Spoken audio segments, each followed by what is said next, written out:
Chapter 4. Anon fell through the darkness, rocks and debris crashing all around him. His arms flailed for something, anything to grab onto, but his hands only met empty air. When the ground came rushing up to meet him, his head cracked against the stone floor. Darkness swallowed him whole in another area of the mine tunnel. Kara Tassar picked her way through the abandoned mines, holding up her lantern. The old tunnels stretched endlessly into the depths of the mountains, but something had drawn her here.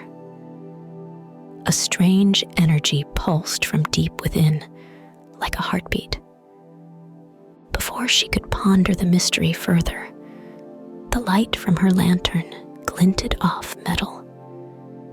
She whipped around, but too late. 3 knives whistled through the air, aimed for her heart. Kara threw up a hasty mana shield and deflected the blades. "Assassins!" she shouted to her guards. They drew their swords and formed a defensive circle around her, scanning the shadows. The assassins struck fast as snakes. Black-clad figures leapt from the darkness, blades flashing. Her guards met them in a clash of steel, mana, and shadows.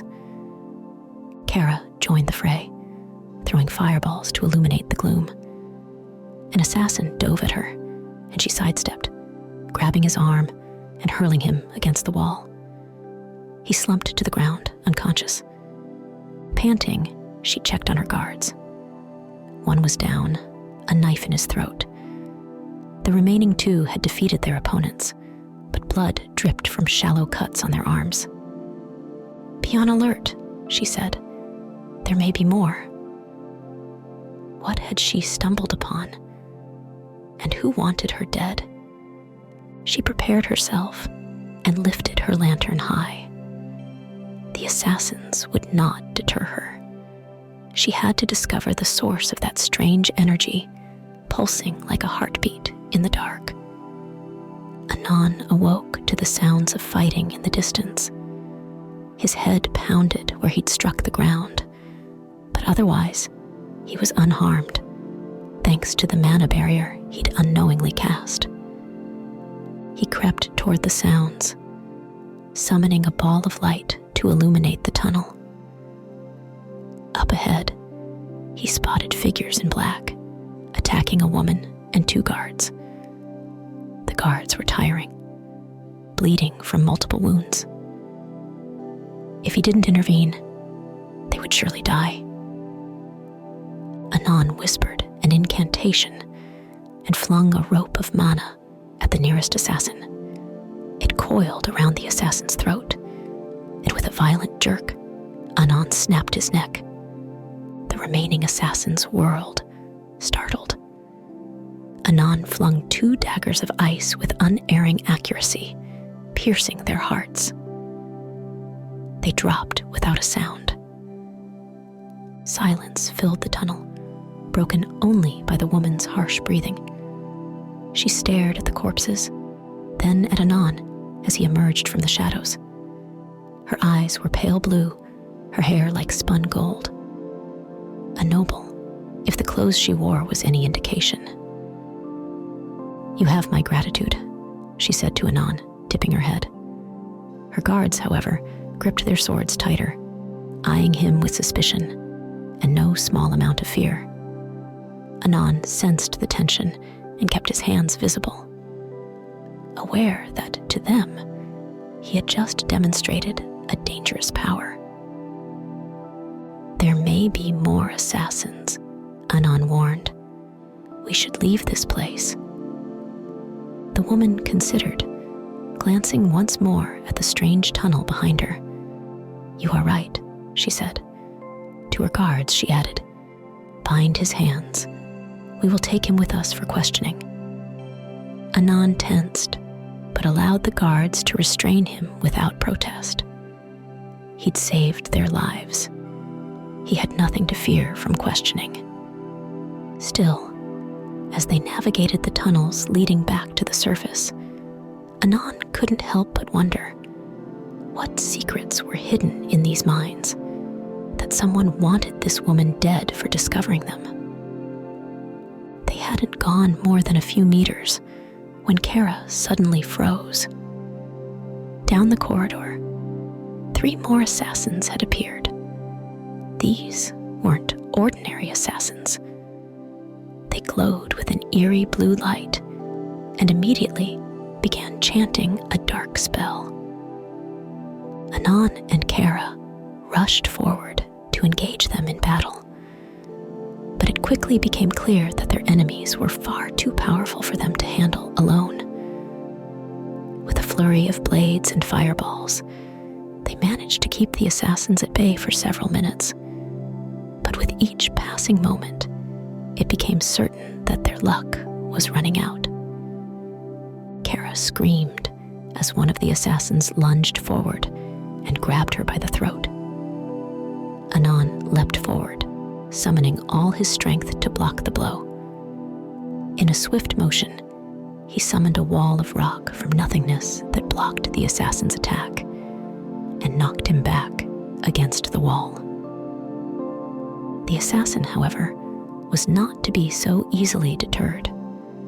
He began chanting an ancient incantation, and his eyes began to glow as bright as the sun.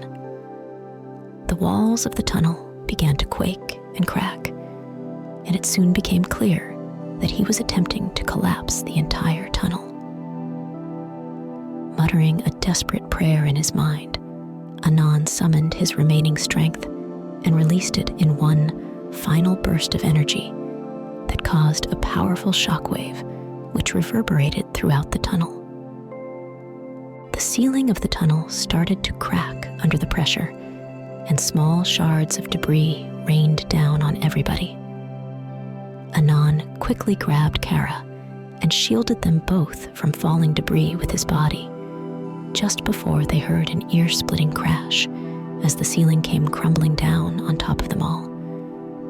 When all was said and done, there was nothing but rubble left, where once there were assassins and guards, leaving Anon and Kara alone in the tunnels once again.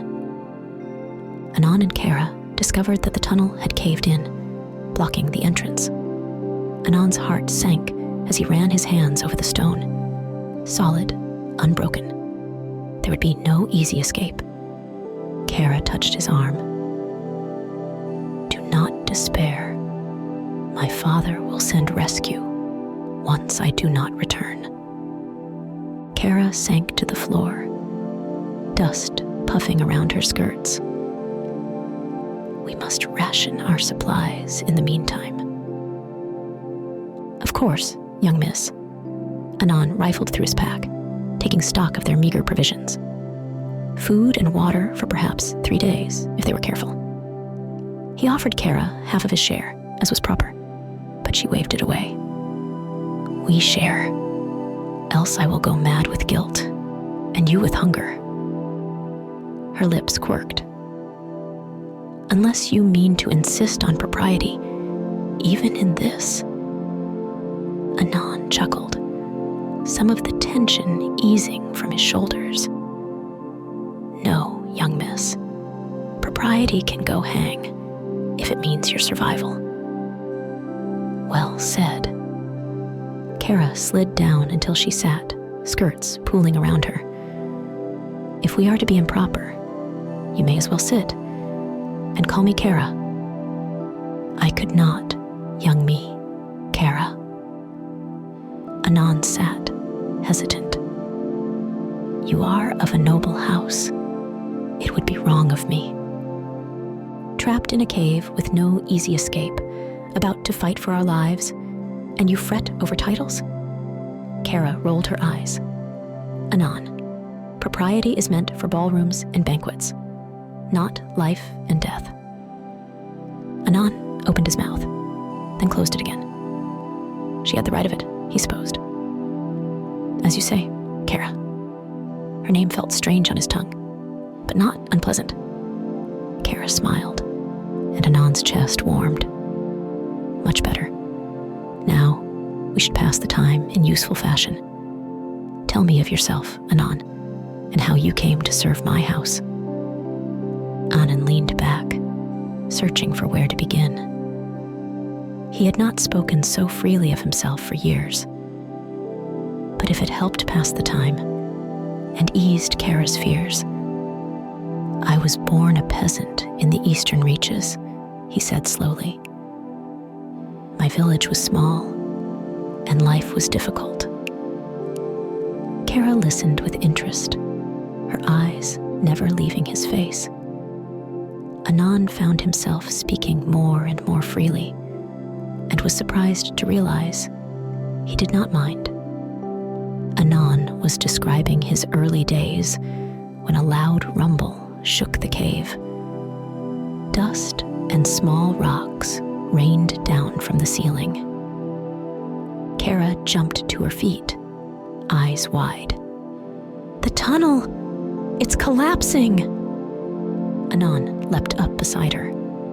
His heart pounded as the rumbling grew louder and more insistent. If the entrance collapsed fully, they would be trapped. He grabbed Kara's hand. We must run. They sprinted down the tunnel as the ceiling crumbled behind them in a roar of stone and debris. Anon poured mana into a barrier above them, but rocks pelted down too quickly to block them all.